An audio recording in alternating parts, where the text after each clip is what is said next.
Okay, jina langu naitwa Michael Enoki Msangawala. Ni MC wa shughuli mbalimbali, lakini leo nataka nisimame kwenye mafundisho ya mahusiano na ndoa.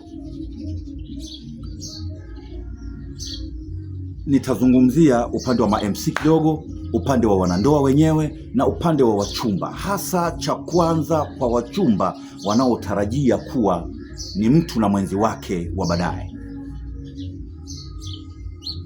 Iko hivi,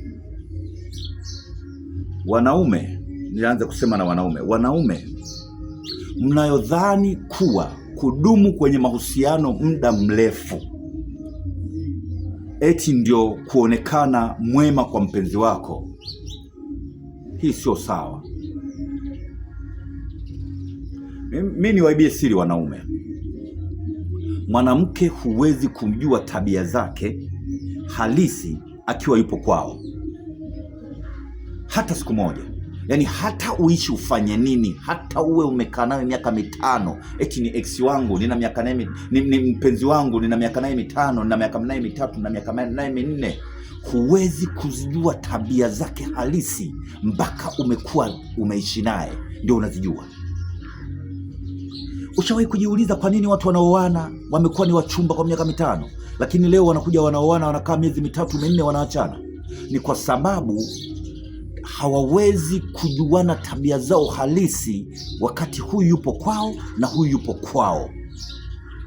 Ili kumjua mwanamke tabia zake ni kuolewa naye, ni kumuoa, awe karibu, utajua tabia zake. Ili kujua tabia za mumeo ni kukuoa, uwe naye karibu, utajua tabia zake. La sivyo huwezi kuzijua tabia zake hata mara moja. Kwa leo naishia hapa, nitaendelea na kipindi cha pili.